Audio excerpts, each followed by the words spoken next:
Let's move into round 6, but I'm going to move it up to round 4. Cool. Just throw shit up. Quick fire round. Cool. So 15 seconds an answer? Perfect. Is happiness the purpose of life? No, absolutely and utterly not. The purpose of life is to be competent and successful. If you try and base your life and your mentality purely around how happy you are, you'll end up hedonistic and destroyed. Are entrepreneurs narcissists? I think you need to be narcissistic to a degree to believe in yourself. I've never seen somebody who gets to the top of the world or the universe in any field who did not have absolute and utter belief in themselves. What's the most expensive item you've ever bought? Besides property, I bought a lot of very, very expensive property, planes, boats, but besides those things, it will probably be my Bugatti Chiron for $5.2 million, and I also have a very expensive watch, which is close. What do you know that most people don't? I know the secrets to the universe and how to escape the matrix, and I'm trying to make sure that most people know those things. That's why I teach at tate.com, because the more people that escape, the more soldiers I have on my side against the enemy. You're good at this round. That's right. What's the best advice you ever remember receiving? That's hard because there's so many answers. About 17 answers just went through my head. I can't possibly choose one. One from your dad. Allow manipulation to find out where your enemy wants you to go, then use your mind to break the trap and punish the perpetrators. And I have to elaborate. Sorry, I know it's That's fine. rule. But the reason that's so important is because if you don't know where your enemy wants you to go, you might end up there on accident.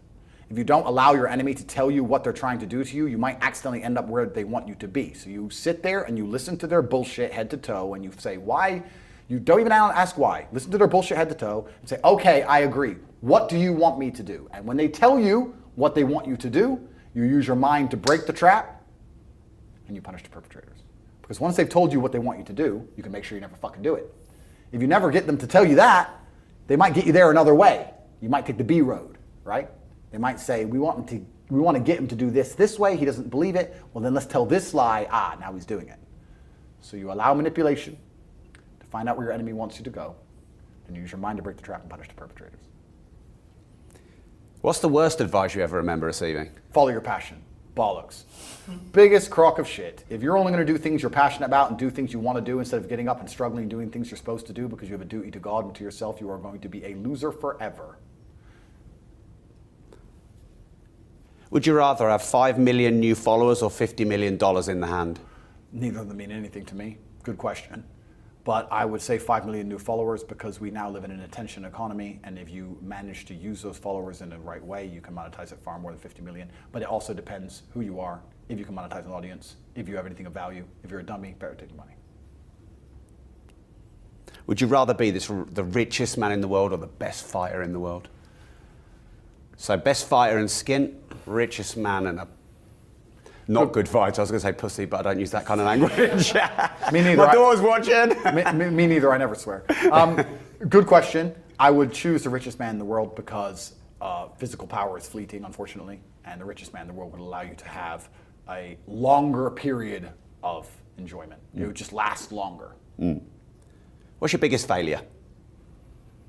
I've failed to yet free everybody. But you know what? I don't think I want to free everybody because if everybody's free, the world would be pretty chaotic. I don't know what my biggest failure is. I've never really actually thought about that question. I don't think in the paradigm of failure.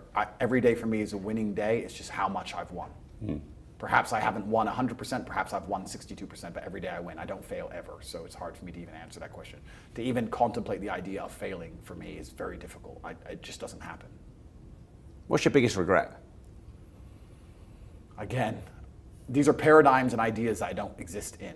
It's like another language to me. I can't think of regret. I don't operate in the realm of regret. I operate in cause and effect, operate in the harsh realities, binary decisions. I don't operate in regret. I don't operate in failure. I can't imagine myself regretting something. I can't imagine myself failing. I can't. Right. Penultimate round, the what do you think of round. Great. What do you think of the cancellation attempt of Joe Rogan? Yeah, that was ridiculous, but Joe Rogan is obviously too large to cancel. You get to a certain level of status. It's called saint status. Patrick Bet-David said that to me, and it's perfect when you have large organizations that support you, and UFC was behind Joe Rogan.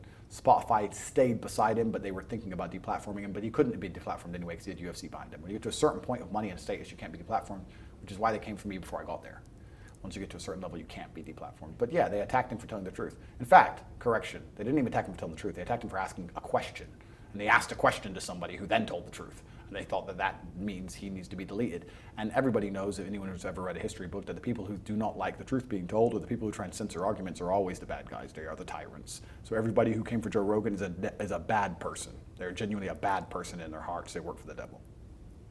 What do you think of Kanye West buying Parler? Interesting. I think that the more people who escape the matrix or understand the information they obtain from matrix-controlled platforms is controlled, the better. There are a lot of Twitter alternatives now. I'm on Getter, possibly. Personally, I'm on Getter, Gettr. But there's Getter, there's Parler, there's True Social. There's a lot of Twitter alternatives popping up. I think overall it's a good thing for people to understand they must get the truth and more information outside of the matrix-controlled platforms. But I would like the idea of us all to centralize on one. It's starting to get a bit spread out, the Twitter alternatives. The great thing about Rumble, where I am, is they're the only serious YouTube alternative. So if you want video like YouTube without censorship, you go to Rumble. It's the only place to go, which just makes them very powerful. And the more powerful they are, the harder they are to attack. If they're all spread out with lots of different platforms, they're going to get wrecked because the large companies are going to come for them financially, legally. They're going to find ways to destroy them. But you need to get together, strengthen numbers. Yeah. What do you think of Elon Musk buying Twitter? Good question. I'm a massive Elon fan. I was so happy when he was going to buy it. When he said he wasn't, I was genuinely disappointed because it's more important than money. Free speech is more important than money. So when he was saying it's not worth it because of bots, I was like, bro, I don't care about money. There's no way you can care about money. Like, come on, my friend. This is more important than that. This is about the freedom of Earth. But perhaps it was all part of a plan. He's obviously a very intelligent man. I don't want to be arrogant. He must know some things I perhaps don't know. But you wouldn't want to overpay for something, would you? I would for Twitter. Would you? I'd give up every single penny I have for Twitter, even if it wasn't worth it. All of it. Right. 100%, all of Yeah. it. Because then you get to control information. And you get to reopen the world to free speech. That's more important than money. I'd overpay for Twitter all day long. But perhaps he's less ideological than me. But maybe he knows things I don't know. But it looks like he's buying it in the end now, which I think is good for the world. Because we need free speech. Free speech allows different ideas. And I'm not going to sit here and say that, everything I say is all the people on my side are completely right, all the people on the other side are completely right. The truth is usually somewhere in the middle, but if you delete one side of the argument, you never get the truth. Yeah. That's why it's so important. What do you think of all the lawsuits against Alex Jones of InfoWars and, all the families of the deceased children suing him? Yeah, I understand he may have said some things he shouldn't have said. However, do I think he owes $1 billion for that? Absolutely not. What did I say was stage 3 of 3 stages? Stage 1 is they silence you. I think he's been deleted from everything. Stage 2 is they use the law to try and fuck you. So I think that Alex is on stage 2, unfortunately. Am I saying he's right in what he said? No. I don't know the details of what he said. I don't know the details of the event. However, he does live in a country with First Amendment protection. He should have free speech. And the fact they're charging him $1 billion for saying a few things is kind of crazy. Also, nobody's right all the time, right? He's a conspiracy theorist, but he's right 99% of the time, and then they find the one time he may have been a bit wrong and fucking wreck him. They're not doing that because they care about justice. They're doing it because he's on stage 2 of the 3 stages. Use the legal system to absolutely not decimate an individual who they do not like.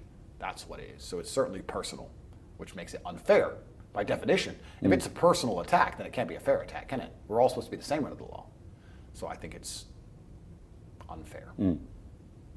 What do you think of the woke left versus Jordan Peterson? The woke left are hateful people. Jordan Peterson is extremely intelligent. The woke left are full of hate. They weaponize virtue to pretend they care about others because they're such hateful, nasty people that they need to hide behind something. They did the same to me. There's not a single woke leftist who attacked me for being misogynist, which donates to women's charities like I do. Not a single one who's built an orphanage like I have. Not a single one who takes stray dogs from the streets in Romania like I have. Not a single one who's prevented anyone from suicide. Nothing. They just took fake virtue, weaponized it, pumped it full of their own hate, because they're hate-filled, and attacked me with it. The woke left are the most hateful, divisive, intolerant people on the planet. There's no point in calling for tolerance for different skin colors if you do not tolerate tolerance of ideas. What's the point in that? To say that we love diversity, but only if everybody looks different, but thinks exactly the same. Is that diversity? No, sir, it is not. Diversity is not only that we look different, that we think different, that we act slightly differently. That's truly diversity. These people are not for diversity or inclusion or tolerance. They are hate-filled, feral psychopaths. They attack me and they attack anybody who has any influence over the world, which does not absolutely and utterly go lockstep in line with their insane dogma and doctrine.